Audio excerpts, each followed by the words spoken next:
maybe to get away from the hustle and bustle and all that other nonsense, but it makes it here. So as I thought through this a little bit, I said, okay, why do I think that?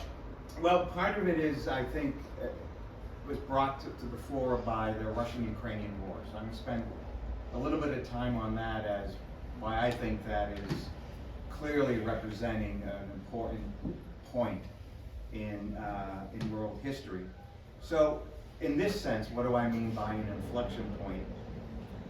What I want to talk about is the struggle among powers, great and not so great, to bend or even replace the structures of current world politics and international economic relations away from the post-World War II American-created liberal capitalist world order led very conveniently, by design, by the United States.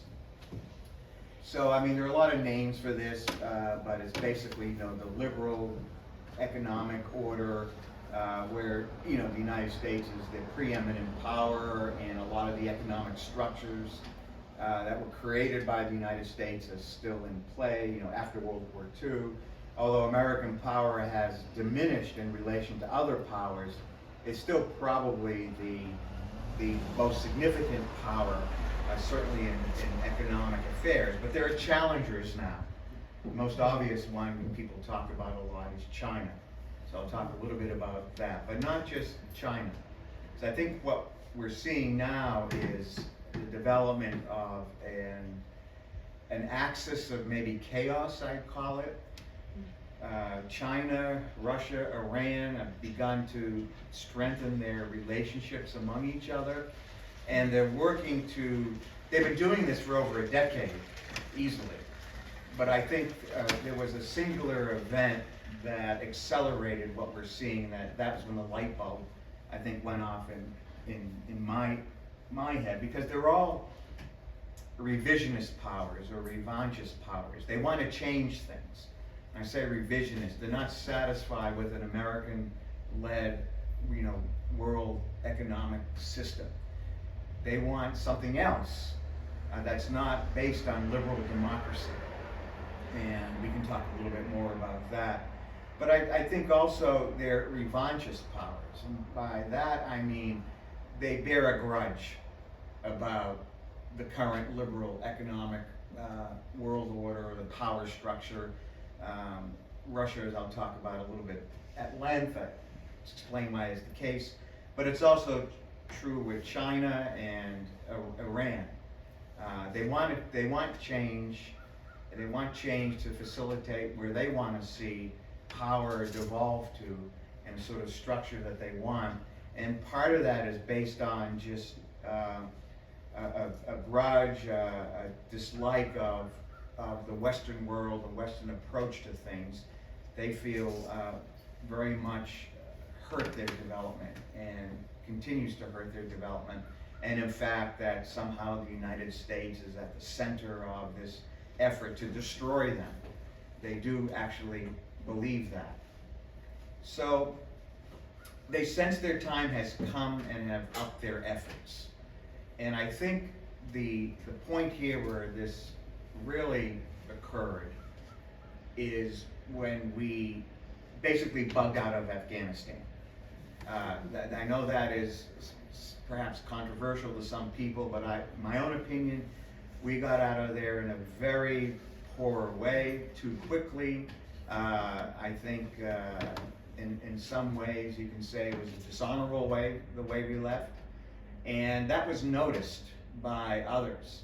It was an example. I mean, if you think about it, however you think about the timing and when it was done, it was a concrete example of the United States retreating from the world. We just got out and kind of, you know, brushed our hands together and said, we're done here. So I think that precipitated a movement, if you would, or a reason to maybe we can start pushing the boundaries a little bit more. Now, it's not just that one event. I think also, and again, this occurs over time, I think they see an America which is preoccupied with deeply divisive domestic politics. internal debate, about its role in world affairs, and that internal debate is both on the right and left. In a sense that American leadership, not to put too fine a point on it, is decrepit or incompetent or ignorant or focused on the short term. So if you're a power that wants to change things and the power that's leading how things going, this is a nice time for you maybe to start pushing a little bit to see what kind of reaction you're gonna get. There's an academic term for this. It's called a Thucydides trap, which basically is, I'll give you the formal definition. It was popularized by American political scientist Graham Allison in 2015, and it describes, quote, an apparent tendency towards war when an emerging power threatens to displace an existing great power as a regional or international hegemon, right? So that's the focus I have here. And I don't know if any of you have heard of Graham Allison before. Harvard is very famous in the field of international relations, political science. Way back in, I think it was 1971, he wrote Essence of Decision, which is sort of the basic handbook of the Cuban Missile Crisis, and where he made the point that we're mistaken when we think that the so-called rational actor model, which is another international relations theory, actually is what governs countries. In other words, they rationally sit down, they have all the information they need or enough, and then they sit down and decide what they're going to do based on a rational manner, based on what they perceive to be, the analysis of what they perceive to be the structure is, or the distribution of power. He kind of put an end to that as really the way things work. There are other factors that account for how countries work, how decision makers make decisions. So let's look at the Russia-Ukrainian war in the context of how this fits as this inflection point. To do that, I think we need to talk a little bit about history. First, I want to say Happy Independence Day. It is Russia's Independence Day today. It is not quite the same as ours, July 4th, in the sense of being a long-running holiday in Russia. I think it was created in 1993 by the then President Boris Yeltsin, as a way to foster a sense of unity and community among Russians, because in 1991, of course, the Soviet Union collapsed and it broke up into a number of different countries, one of which was Russia. Now, during the time of Putin, he's made this a much bigger deal. So it is Independence Day for those for that country, for those who are Russian. And to understand Russia, I think, and there's so much I can talk about here. Obviously, it's kind of a survey approach. I'm going to have to go through a lot of different things, but at any point, when you want to ask a question, please do, or after when I'm done speaking, and I won't speak too long. We can talk about any of these points or anything you want to talk about. It's critical in understanding Russia, where it's coming from, what its goals are, and how we should react to it based on how we understand they approach history. It's not predictive, right? History doesn't predict the future. Karl Marx, I think, put it very well when he said, history repeats itself, first as tragedy and second as farce. So it gives you a sense of what's gone before and what options or alternatives you may have. And there's another saying here, it's been attributed to, I think, Mark Twain, but it's not, it wasn't probably Mark Twain, but no one's quite sure who said it. History doesn't repeat itself, but it often rhymes, which is a way of saying there are a lot of similarities in history. And so it's really how people view the world when you think about it. When people think about history, and I don't want to go into the whole deal. Why am I in this class? In high schools, who cares about history? And in fact, I think Henry Ford, the founder of Ford Motor Company, of course, probably encapsulated the American view of history best. And I will quote him on that. Quote, "History is more or less bunk. It's tradition. We don't want tradition. We want to live in the present. And the only history that is worth a tinker's dam is the history that we make today." That is a very American view of history. He said that in 1916. Or he might have written it, I think, in the Chicago Tribune. I think he wrote that. That is not the Russian view.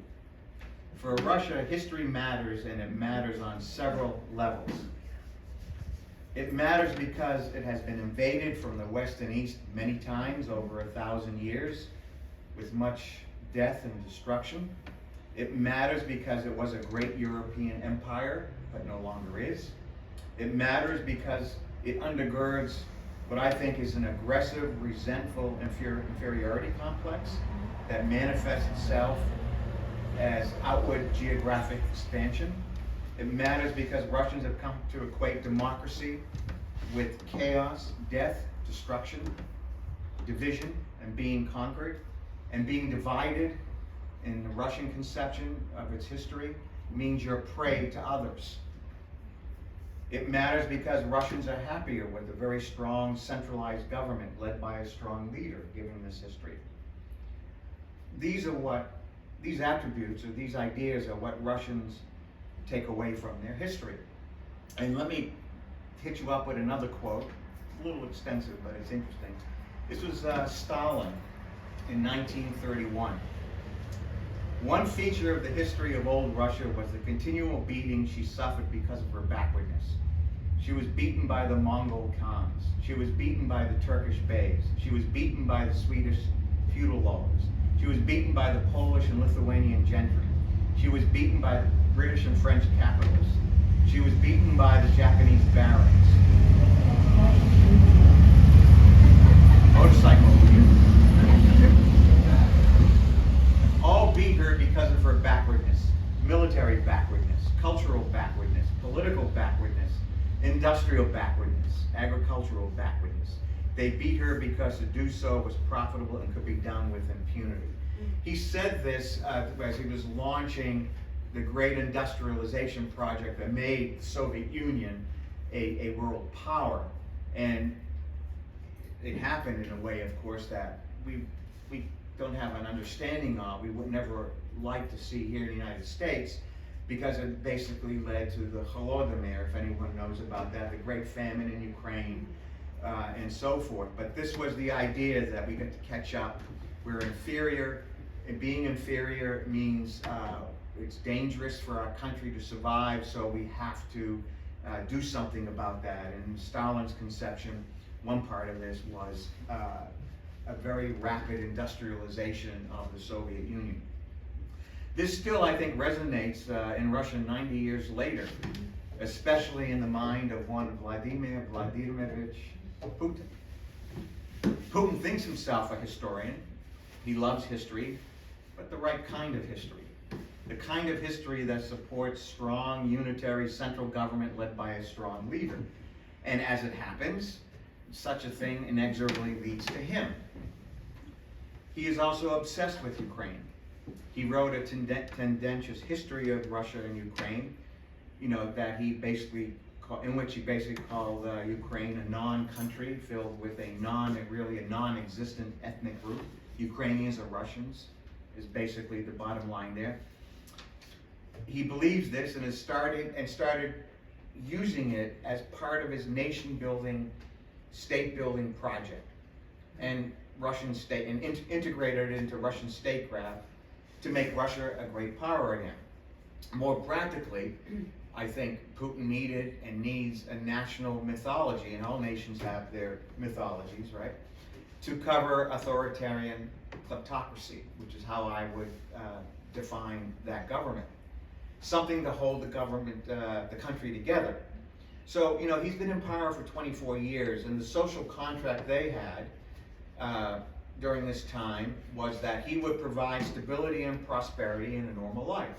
And he pretty much was able to do that, or at least was the right person to be at that place at the time. There's a lot of debate among Russian specialists of how much Putin had to do with Russia's ability to survive the dissolution of the Soviet Union and advance as a country, or whether, he just happened to be there. But that's, it's one of those academic debates that we don't really want to talk about. Now, most people accepted this deal, given the immediate past. As I said, the shabby nature of the Soviet Union as it slowly decayed in the last 20 or so years, and followed by anarchy. And it was a pretty bad time for many Russians in the early 90s. Inflation, the collapse of the Soviet Union, inflation, people on pensions. The pensions were meaningless. The ruble became meaningless. It was a tough life for many, many Russians. And I can remember at that time, I happened to be living there, you'd often see people, usually old people, selling anything they could sell, outside of metro stations and in other places and in these markets that would spring up. And this sense of anarchy and impoverishment really helped Putin consolidate his power, and there's a whole other story there. And the people accepted it. It was built on carbon revenue, right? Oil and gas. He had money. He had money to reform and build the military. He had money to keep the oligarchs, on his side and tamed. And they had other reasons to make sure they didn't cross him, because they die if they do. And enough left over for the common people. And that's pretty much the deal that was struck. And it's a deal that's not, I think, it doesn't work just in Russia. Think about this. Security over liberty, I think, is a very powerful attitude in Russia. But studies show that this is a powerful attitude everywhere. When people are given the choice, security tends to win out. In other words, you're willing to sacrifice your liberties in order to avoid anarchy. Now, in our system, we like to think we have what's called ordered liberty, based on a constitutional system, right? Due process, life, liberty, pursuit of happiness, all of those things that are in our Constitution and developed in legal processes and case law and how we do things. But even in our case, the temptation to accept security over liberty at times can be very strong. You can see it, for example, perhaps in the McCarthy era, when there was a sense that we were being subverted by international communism led by the Soviet Union. You can look at it in the aftermath of World War I, or actually during World War I. The Palmer raids, anyone who was seen as a political opponent to Woodrow Wilson ended up in jail, this sort of thing. People were generally supportive of that because of the fear of anarchy above everything else. So many Russians believe that Putin brought the country back from the brink of collapse. But, over time, I said it's been 24 years, over time, that belief began to fade away. There were increasing complaints and less optimism about the future. A good example of that may be the mass protests that occurred in 2012 when Putin stood for re-election. I think some people became kind of fed up with the corruption and the unchanging nature of the people leading the country, maybe a way of looking at it. Some people wanted change.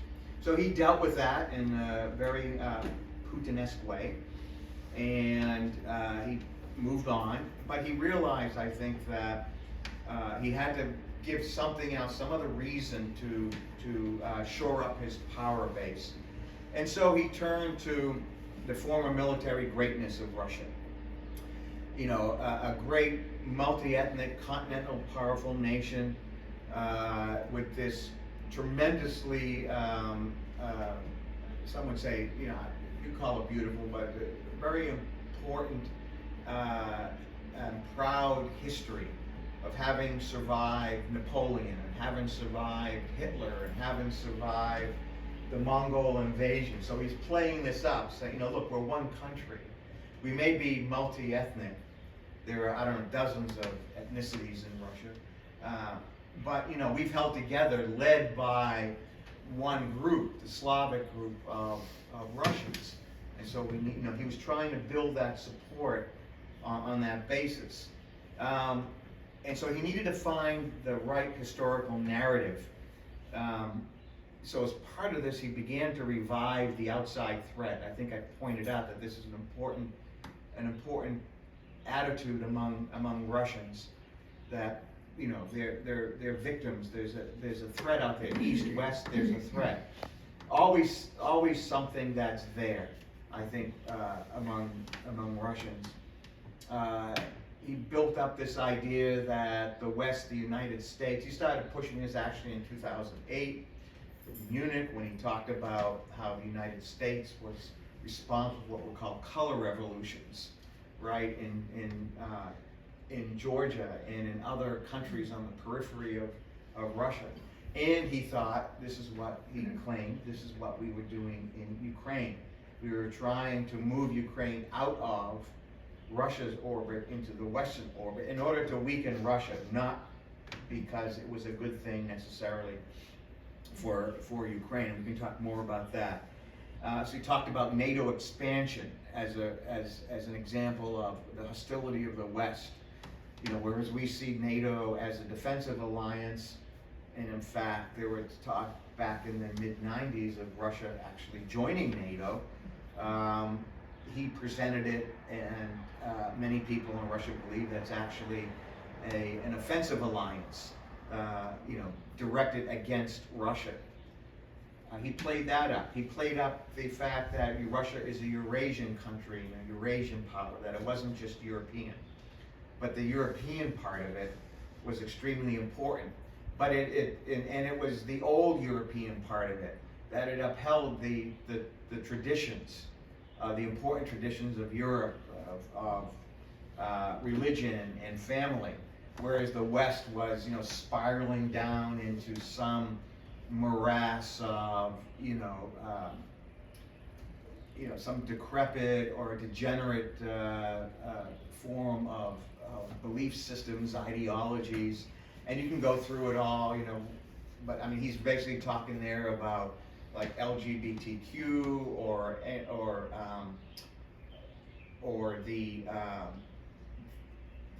the health of families, you know, that sort of thing. He started to play that up. Say, look at the West. They're really moving away from their own principles. And that, by the way, is one reason why he has some pull among some of the far right in the West, including the United States, because he stands in his conception, he stands as a champion of old traditional values that the West is losing quickly. And the other thing is that he wanted to make the point that it was the West was the reason for Russia's failures, right? We were trying to keep it from being a great power again. So he had to do something, as you know, the Russian president, he had to do something to counter that. So this gets you to what is a great power. You know, geopolitically, you're talking about having a sphere of influence, you know, an immediate sphere of interest, in Russian lexicon is what they call the near or broad, that is countries that are surrounding Russia, many of them formerly part of the Soviet Union as separate republics. So he wanted to make the point that, you know, Russia has interests. It's a great power, and it should have the predominant say, the preeminent say in issues that surround its borders, but also a major world issues. And that a great power, historically, in the 19th century, when needed, can break the rules because it's a great power. So, to quote another famous Russian, Vladimir Ilyich Lenin, I think this is a formulation of what Lenin called "kto kogo." So it's whom in English, right? And that was Lenin's shorthand way of saying who is the subject of the action and who is the object of the action. He's claiming that Russia was no longer going to be the object of the action of others. It was going to be the subject of the action. And that's essentially what Lenin meant. Russia is a great power and will assert its rights as a great power. This is believed by Putin and those he surrounds himself with. He thinks in these terms and is concerned about his legacy. The people he surrounded himself with, many people have noticed this, the so-called Siloviki, the power brokers, the men of power. There's no one English word that covers it. Many of them former KGB officers, one former, and many of them from the second chief directorate of the KGB, that is the police function. Some will call them, I think correctly, the secret police, but others from the foreign intelligence apparatus that was the KGB. So, and they believed this kind of, they really were steeped in this anti-Western view of the world based on their previous experience in the Soviet Union as KGB and intelligence officers. So this view, some would call it hubris, this insularity is what brings you to Ukraine and what's been going on in Ukraine, not only from February 2022, but even earlier, when Russia more or less fomented a revolution, a rise of a rejection of Ukrainian power by a couple provinces in eastern Ukraine, Donetsk and Lugansk, and separatists, some would call them. And he actually, he supported them, he fomented, or his government did, in an effort to really put pressure on Ukraine to accede to a larger issue. Then, of course, in I believe it was 2014, you end up with Russian troops taking Crimea, which is another part of Ukraine. Now, there's a whole big issue around Crimea, if you want to talk about it at any length. But there is some, I would say, there is some truth to the idea that Crimea is Russian, right? But the way he went about doing it shows you what his view is as a great power. Right? We're just going to take it because it really is Russian, and we're not going to wait around and futz around with the Ukrainians about this. So he thought, and senior officials, I think, didn't challenge these, important senior officials didn't challenge these assumptions, that when he moved into Ukraine in February of 22, it was basically an invasion. Prior to that, it was supporting separatists in the eastern provinces, seizing Ukraine. He built up a large army of over 100,000 troops, and the question at the time was, is he threatening to, is it a bluff, is it a threat, or is he actually going to do it?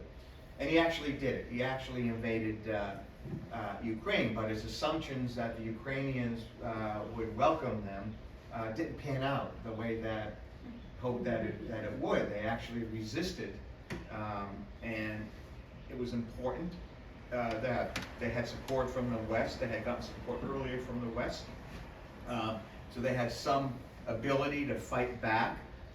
But the Russians, I think, did not treat this invasion the way you would normally treat it. They just simply thought they show power, they move in, they basically, what they do is called a coup de main, right? Seize the capital, overthrow the government, and they're done.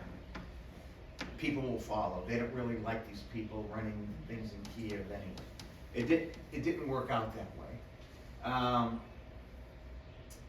After the outbreak of the war with Ukraine, when Russian Foreign Minister Sergei Lavrov was asked whether Putin consulted with him about the invasion of Ukraine and larger issues, Lavrov replied, and I'm quoting, "Putin has 3 advisors, Ivan the Terrible, Peter the Great, and Catherine the Great." And to me, that just puts the fine point on it. He sees himself in that tradition. He's the gatherer of the Russian lands. That's what these people are among other things, are famous for. I'd add Ivan III, a couple others you can add in there. But Peter the Great and Catherine the Great, why are they called the Great? Because during their period of time, well, they expanded the country. Peter expanded the country in the north, in the northwest, in the Great Northern War against Sweden, and managed to extend Russian power and Russia itself into the Baltic region. Catherine the Great did the same in the south. This is when Crimea actually during her reign, comes under Russian control in the late 1700s. She also expanded Russia's borders to the west, and basically, thanks to her, well, the powers at the time, Poland ceased to exist as an independent nation. They basically just chopped it up and divided it among themselves. So even one of his advisors, his foreign minister, I wouldn't even call it a hint. It's pretty much just telling us what his mindset on these things are. And I would add, as I said, people like Ivan III, who was also called Ivan the Great, by the way, because he also expanded the country, this time to the east. These were all nation builders. They were not just countries, not just leaders who expanded the size of the country, but they were actually nation builders. They were consolidating Russia. Helped provide it its laws and its political structure, its economic structure, all of that. This is who he sees himself as. Sometimes people will throw in Stalin as the great war leader. He's not a Stalin. He's not a mass murderer in that sense. But many people in Russia still admire Joseph Stalin, even though his crimes have become well known and popularized. The Communist Party moved away from him somewhat in the 1950s, in the de-Stalinization period in Soviet history, but he's still admired in Russia by ordinary people, and that is because he kept the country together. He helped defeat an enemy. In his case, it was Nazi Germany, because that's what we needed at the time. So the industrialization occurred just before that. Well, you can understand it because he had to do that in order to survive and beat the Nazis.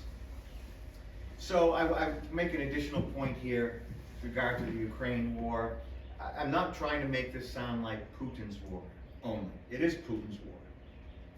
But he is generally and genuinely popular, based on the legacy of helping Russia get out of the chaos of the fall of the Soviet Union, because of the intensive propaganda that extols his leadership then and now as he positions himself as a wartime leader defending Mother Russia.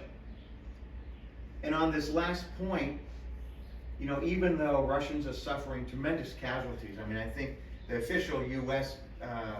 View is that Russia has suffered about 350,000 casualties, dead and wounded, since February of 2022.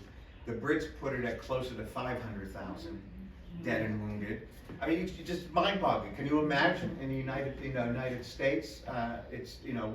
We suffered 50,000 in Vietnam, and we were done. Same in Korea, right? It was in the low 50s. You look at Afghanistan or Iraq. They were in 10, 15,000, something like that. We're talking orders of magnitude here. But in the Russian context, it's okay to a certain extent, because you're defending the motherland against an external enemy, because it's not Ukraine you're fighting against, it's the West that you were fighting against. This is how he's positioned it. And many people in Russia believe that. There have been polls, and it's hard, polling in a police state, what Russia is too. It's kind of hard, but it can be done. About 25% of the population appear to be pro-war. And I'm not talking about crazy people wanting to nuke Kiev and move, drive to Paris and all that. But they generally support the idea of subjugating, conquering Ukraine. Not just Crimea, but taking it over.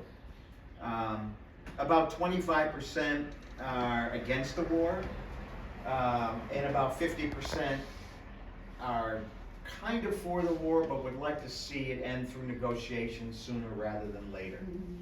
And they're not gonna stick their heads above the parapet, right? 75% of the population is not gonna come out either against the war or so about the war, because it's dangerous to do that in Russia today.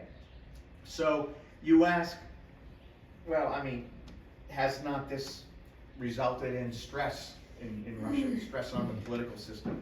And it has, but I don't think it's in crisis due to the war. I mean, there are fissures that are beginning to show in a form of societal disquiet, if you want. I mean, if you listen to Russian men in the street interviews over the last couple of years, they're quite interesting. People will evade answering the question or give sort of a stock answer on that, so they're not in any way damaged by their answers. But you can also tell, you're listening to them, what they're really thinking behind the scenes. You know, the people in Moscow, they know what they're doing. Who am I to question them? That kind of thing. Or just outright support. And it's interesting, it's the older group, very pro-war, I think, more than the younger group when you listen to it. So this is not just Putin's war, this is Russia's war. And one of the more common things you see in posters in Russian cities is this quotation, or it's you know, painted on places and whatnot. You know, for our boys, we will win. So it's, you know, it's we're in this together, right? We're doing something that's important for Mother Russia. We're under attack by the West in an insidious manner. I mean, they're not invading us, but they're using other methods to destroy our country. And this is just what we have to do to stave this off. And so now Russia has become a war-mobilized authoritarian police state. He built the narrative, Putin did, that they're fighting a defensive war against the West, not just Ukraine, as I pointed out. They didn't invade Ukraine. They are saving Russia and the world from resurgent Nazism. And now this may sound ridiculous to us, but again, they have a particular view of history, and this resonates, I think, with many Russians. I mean, it fits the national myth I talked about. You know, it's interesting, you read Russian history, and you come across this idea that, you know, the world has been saved by Russia many times. Certainly Europe has been saved many times. You know, they broke the back of Napoleon, right? Napoleon invaded in 1812, and in 1814, Russian troops are in Paris. If it wasn't for that, Napoleon would not have been defeated. Hitler, of course, right? They broke the back of the German armies. We don't read much about the Eastern Front in the United States, but it was an extermination war on both sides on the Eastern Front. And that's why you end up with something like 26 million dead Russians as a result of that. But they broke the back of Hitler. They even throw in the Mongols, you know, in the 12th, more the 13th century, you know, the Mongol hordes, the Russians call it the Tatar yoke, swept across the plains of Asia into the steppes, destroyed Russian cities, and then collected tribute from the cities, you know, ruled Russia for a couple hundred years when Russia was broken apart. And this, again, sticks in their memory. This is what happens when we're not pushing out, or we're not aggressive, defending our interests. It will come back and it will damage us and could hurt us as a country. And that is what the United States today really wants. He said a number of times that it's the United States. I think I have the quote here somewhere. I may have left it off because I didn't want to keep on going on and on. But this idea that one of the United States' goal with regard to Russia is simply to break it apart, and then we can better deal with its natural resources, is how he sets it up.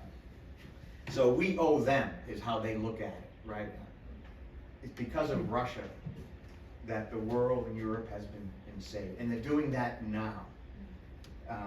which again may sound very alien to us, but just sit and listen to them talk, you know. And one of the things we have a hard time understanding, whether it's Hitler or anybody else, pay attention to what they say, because they kind of mean it.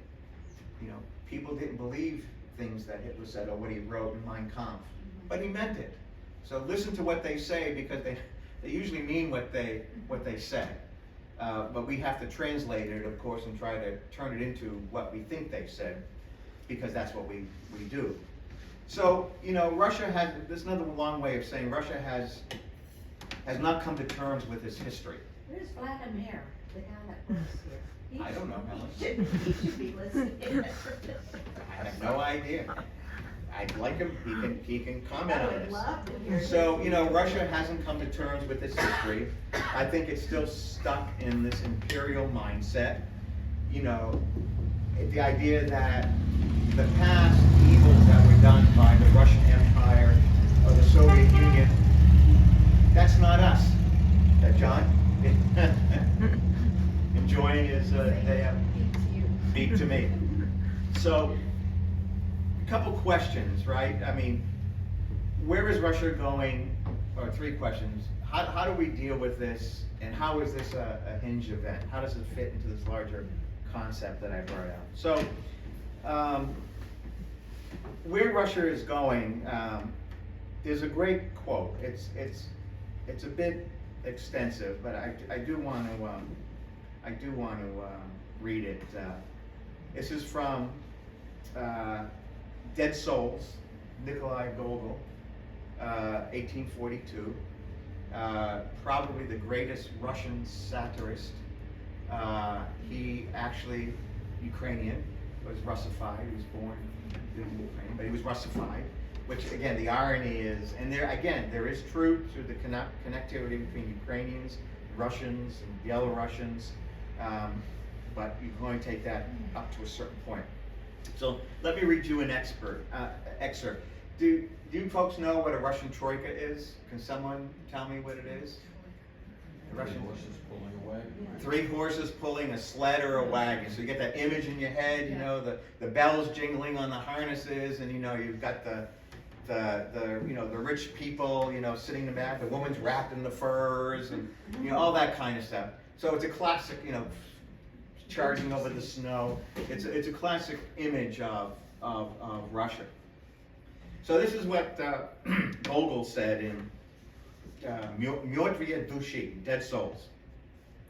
For what Russian does not love to drive fast? Which of us does not at times yearn to give the horses their head, and to let them go, and to cry, to the devil with the world?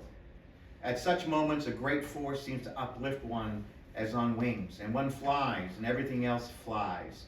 But contrariwise, both the mile markers, he had a different term, but that's what we would call them, and traders riding on the shafts of their wagons in the forest with dark lines of spruce and fir amid which may be heard the axe of the woodcutter and the croaking of the raven, right? Ordinary things going on, he's saying.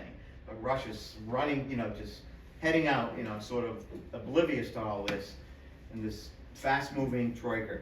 And you, Russia of mine, are you not also speeding like a troika, which naught can overtake?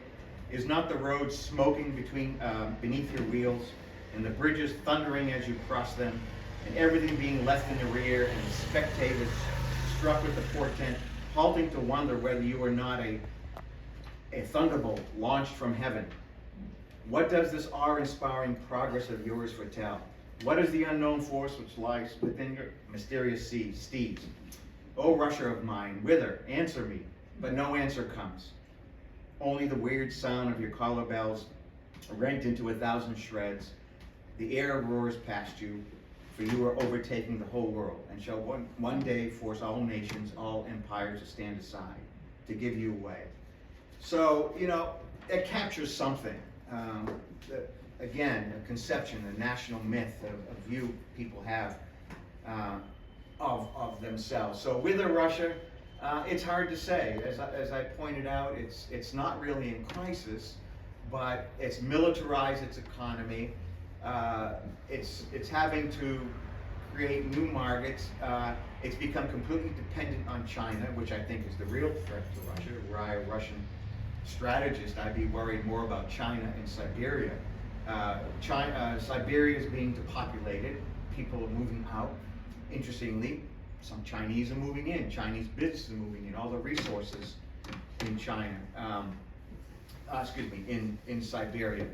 So how this story ends is, of course, unknowable at this time with regard to what this war's impact will have on Russia. But as far as our response to it, the West's response to it, it seemed to me that we have to support either a Russian defeat or a Pyrrhic victory, right? The victory that costs so much that really isn't a victory. So this is where it comes into a hinge event, because well, basically what we're asking here is, again, famous in Russian history, this title of a book, What is to be Done? Что делать? By Vladimir Ilyich Lenin. And the idea was, what do we have to do going forward? He actually stole it from somebody, Nikolai Chernyshevsky. But it's a concept, a Russian concept that if you study Russian history, you understand that's a question that's constantly being asked. So in answer to this, what are we going to do about this, right? There is another quote I like. It's usually pinned to Churchill, but he didn't say it. No one really knows who said it. The Americans can always be trusted to do the right thing once all other possibilities have been exhausted. So, yeah, that kind of sounds like us in a way. So, how do we respond? There are two broad theories here. There's the Munich analogy, right? Support Ukraine on the battlefield to get it in the best position to negotiate. If Ukraine falls, then it's going to be like Hitler, Munich 38, Czechoslovakia. I won't go through all the history, but Hitler says nothing beyond this. I don't want any more. I just want this piece of Czechoslovak territory, which is full of ethnic Germans. This is the Sudetenland. You give me this. We don't, be no war. He massed troops. France and Britain agreed, and a year later, World War II breaks out because it wasn't true. It just whetted Hitler's appetite, who gloated over how easy it was to just roll the Western powers, the rotten democracies, and we'll do it again and again, which is what he tried to do. So there's that theory, right, that if we don't stop them, and Russians are successful in Ukraine, it's just the beginning, right? What about Poland? What about the Baltics? What other areas? What about Moldova? What other areas will Russia seek to extend its power to, either directly through occupation and control or indirectly? It may sound crazy to us that in this age of nuclear weapons and NATO, that Russia would say, invade Estonia. But if you sit back and think about it as a geopolitical analyst, you realize, well, maybe not so much. Because how we reacted to Ukraine, right? We've given them a lot of help, but we haven't done it in a way, some would argue, that will assure that the Ukrainians will win and win as quickly as possible. We've approached this in terms of what's called escalation management. A little here, a little there. We're worried about the Russians, so Russians pronounce a threat. We kind of hold back. So remember, not the M1 tanks, not the F-16s, not the long-range missiles. And the most recent one was, we're going to allow them to use our weaponry to strike targets and military targets in parts of Russia. So you can see their red lines. We keep on pushing them back, but in a way that makes it very difficult for Ukraine to win on the battlefield. Hold its own, but not to win. There's the World War I analogy that many people believe is at play here. Push for negotiations before this escalates out of control. Right? Russia's a nuclear power. They've surprisingly or not, again, it depends where you come at it, how you come at it. They have threatened, that they may have to use nuclear weapons. And we say, again, this is crazy. But again, if you look at it from a geopolitical standpoint, it makes sense. You're establishing a red line, and that's going to impact how your adversary, in this case NATO or the United States, reacts to what you do. It also explains, I think, this nature that why Finland and Sweden decided to join NATO. They see it from a geopolitical standpoint that it's better to be with others if we're going to be faced with a Russia like this in the future than to be more or less on our own. So, to me, it's all about staying power in a war of attrition at this point. We need to signal resolve through action, not just nice statements, but actually important action, because we're now involved. We can't simply walk away from it. Why do you think that is? Why would it look bad if the United States and NATO were to basically force Ukraine to surrender? And that's where it stands right now. Russia's point is, yes, we'll agree to talk. That's never gonna happen. It can't What's that? walk away from it. Oh, yeah, no, Actually, well, we've united Europe, again, we've united Scandinavia. right. Estonia is I hope so. There, as you said, in the woods, is China. It's gonna eat. There you go. It's gonna eat Yep. Russia's lunch, Yep. and it's gonna eat ours. Yep, You know, that's why it's important. That's That's right, why that's Ukraine right. it's beyond just a far country. What was that famous quote, by Neville Chamberlain, It's in our time. uh-huh. Well, peace in our time was one of the two. The other one was, why should we care about a small country far away, made up of people we really don't know much about? And, well, Hitler answered the question as to why we needed to, because a year after that, World War II broke out. So that's the connection, that's the hinge. That's the point I'm trying to make here, that we are now so invested in Ukraine that we can't walk away from it, or we can't allow the Ukrainians to be perceived as the losers. How to get from where we are to where we need to go, there's a lot of debate on that, and I don't want to spend a lot of time. I just wanted to make that connection, that why that's important, because who's watching? China is watching. This brings us to China, Taiwan. North Korea is watching.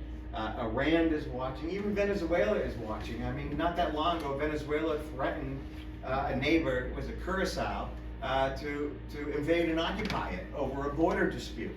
So why is this all? And I also have to say, when I mean Iran, Israel, and Gaza. And if people think that any of these things, China's move in the archipelagos that make up the ocean area around them, if anyone thinks that Iran's move against Israel using Hamas, that these are disjointed events, not really, right? I mean, they are not. I'm not saying that we have this axis of evil that's coordinating everything. What I am saying is that these countries are watching, and they see a distracted and divided America. They want to change the liberal economic world order, so now they're probing, now they're doing things. So Russia moves, and that's the hinge event, because that was the big one, right? That particular invasion came, 6 months after our withdrawal, quote unquote, from Afghanistan. I would suggest there may be some causality there. What Hamas did in October of last year, obviously they're the cat's paw of the Iranians. How does, did that just happen? Did they just decide to do that then? This threat by Venezuela, China, pushing the Philippines, especially around these archipelagos, forcing, violent actions. There's a reason why these things are happening now. I'm not saying they're all being coordinated, but if you step back a bit in the future, I think you'll see there's a pattern here. And that's why this axis of chaos, I call it, against the United States is something we need to recognize. How do we deal with it in the long run? Well, it's difficult to say. Ukraine is still playing out, but I think China has already taken some very unwelcome lessons from this as far as our interests are concerned. They see a West that can be bluffed by Russian threats, to not support Ukraine to the level we should support Ukraine so that Ukraine can defeat whatever that means, Russia. They saw how Russia approached it, and then, you can be darn sure that the military analysts, if they want to move against Taiwan, they're going to pay attention to the lessons of February of 22, when the Russians attacked Ukraine. It's clear to them that if Russia comes out of this with territory, that maybe it pays to invade another sovereign country, right? Sanctions. Do sanctions work? Russia seems to be managing quite well with regard to sanctions, thanks to China. And Iran's also doing this. I mean, what do they want out of this? Abraham Accords? Break that apart? America was building this Iranian coalition through something called the Abraham Accords. They needed to stop that. They figured by allowing Hamas to do it and supporting Hamas, allowing it to do what it did, that would accomplish their goal. So I think what we're not seeing now, and I apologize for running over a lot of things here, because I'm trying to get in as much as I can. We can talk about anything you want afterward. We really are in a struggle over who will shape the world's future. It's hard to see that, you don't want to believe it, but Lenin may very well have been correct. Koto Kovo, who's going to be driving things and who's going to be the object of who's driving things. And it's not a given that the liberal economic world order that we supported and defended the last 70 some odd years is going to last any longer than someone else coming along with a more hegemonic, authoritarian approach to how these things ought to go. And that'll have a direct impact on us, of course, economically. Maybe I'll stop there. Too long. Thank you, Rich. I know. I think that everybody will really enjoy some conversation. I feel like we need to do a part 2 or maybe a part 3. There's a lot there, yes, but Yeah. again, I Thank think I you. tried to make some, whatever you guys, questions. Yeah. comments, Thank you. comment. Thank you so much.